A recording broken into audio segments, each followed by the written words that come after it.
Hello, Sonoma County.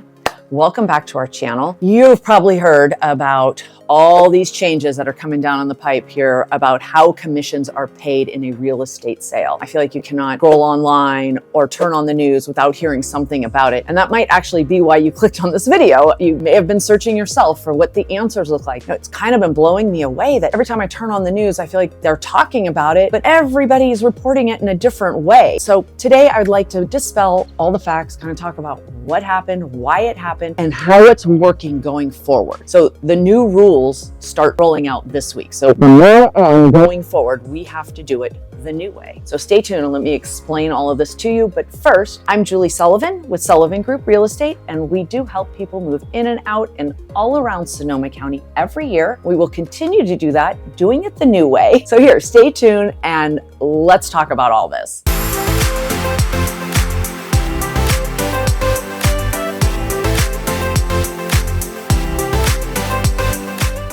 Some people sued the National Association of Realtors, NAR, in an antitrust suit. NAR lost to the tune of a $400 million settlement and a change in the way we handle and talk about real estate commissions between the sellers, the buyers, and the agents representing the seller and or the buyer. What happened and what brought this all to be? Let's start there real quick. I'm not going to spend a lot of time on it, but it's called an antitrust suit because some sellers sued NAR saying that they were not told real estate commissions are negotiable. They are negotiable. They've always been negotiable. They still are negotiable. Did the seller always have to pay the agent that brought the buyer? No. All of this was negotiable, but apparently it wasn't always presented that way. In fact, I know, a lot of times agents would tend to even tell their buyers, you get me for free. You don't have to pay me. The seller pays me. Well, that's kind of a bunch of malarkey because when you think about it, the buyer buying the house is taking on that cost that they just paid for that home, which includes the cost of sale, the commissions, the closing costs, etc. And they're the ones taking on that loan. The sellers saw what their net proceeds were when they walked away from this house after the sale was complete. And yes, that was minus commissions, but it's all again worked in the cost of sale. And it wasn't that the sellers just paid it and the buyers got off the hook. The buyers took on the loan. But anyway, over the years, I think it got all a little bit diluted. And it was,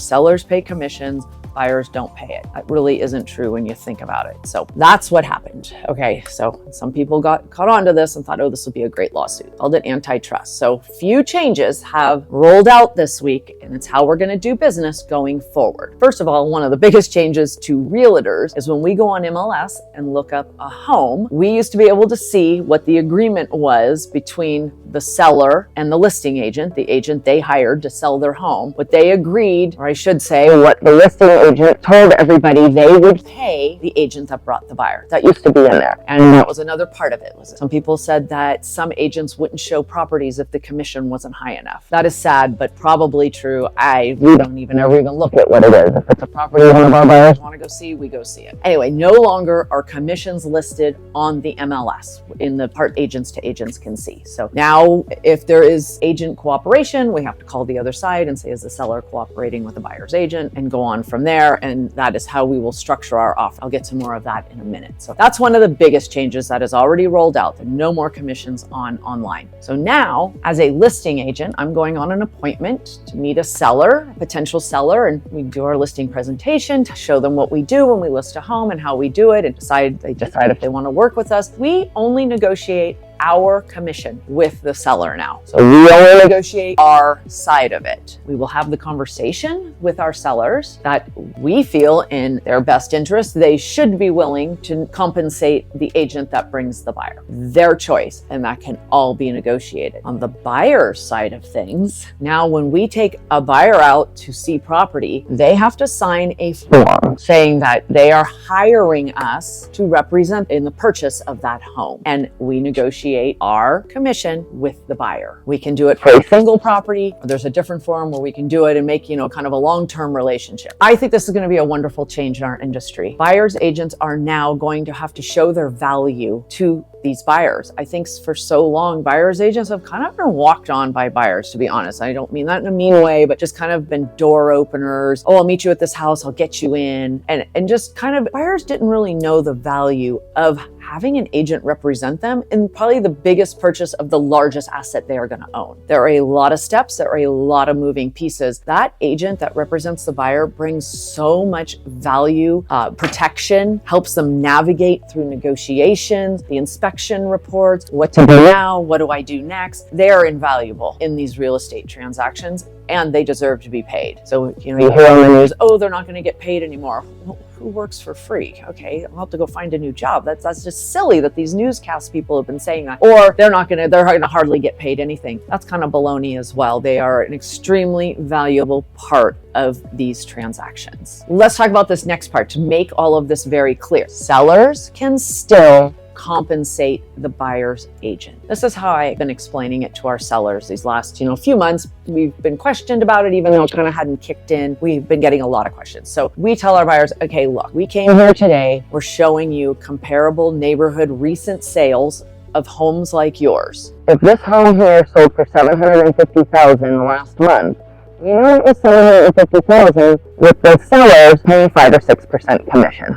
Right, generally the norm here in our area. So fast forward now, and a buyer is looking at, geez, they're offering $750,000, but they're not willing to compensate the buyer's agent. Then we're just going to offer 2.5 or 3% less to the seller, and then work in a credit back to the agent. So it all comes out in the wash. So here's the problem with, it's not a problem, workarounds with it'll all be built into the loan, just like it always has been, because the thing buyers are scared about is, where am I going to get that money to pay for my agent? I've already got to come in with my down payment, closing costs, might have to pay for inspections if the sellers haven't done any yet. Where am I going to get all this money? And now come up with the buyer's compensation. And I think that's where it kind of all rolled over to the seller, took care of commission. The sellers benefited from that way of doing it when they purchase the house, and they'll probably benefit from it when they buy their next house. So it's not so much a change in how we're doing business, it's a change in how we're talking about our business and being more transparent and upfront about what these fees are all looking like. Whether the seller pays it or the buyer pays it or it's worked into the loan, it's all a part of the cost of sale. Always has been and will be the same going forward, just explained a little differently.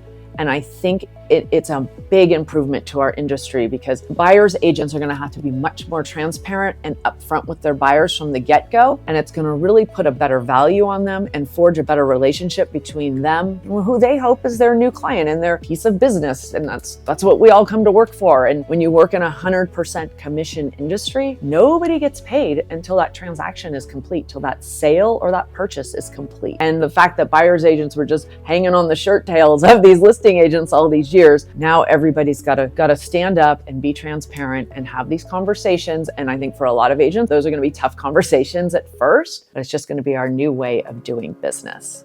So, okay, I hope that made sense. If you guys have any questions out there about any of this, please reach out. We have been following along this storyline for months and months. I mean, just really staying on top of what was going on, what these changes were going to mean to the industry, mean to us, most importantly to our clients. Also, being part of eXp Realty, which is one brokerage worldwide. We're the largest brokerage in the world with almost 100,000 agents. eXp has led the way through this, through all the brokerages. I mean, literally the team that has developed forms and processes that not only eXp is using, but other brokerages are taking heed and following along, because they have just been at the forefront of all of this. So we feel so fortunate about that and really feel like we're well-versed moving ahead. So happy to answer any questions you guys have about how this can affect your sale or your purchase. We are there for you and can't wait to help. Bye for now, and thanks again for watching.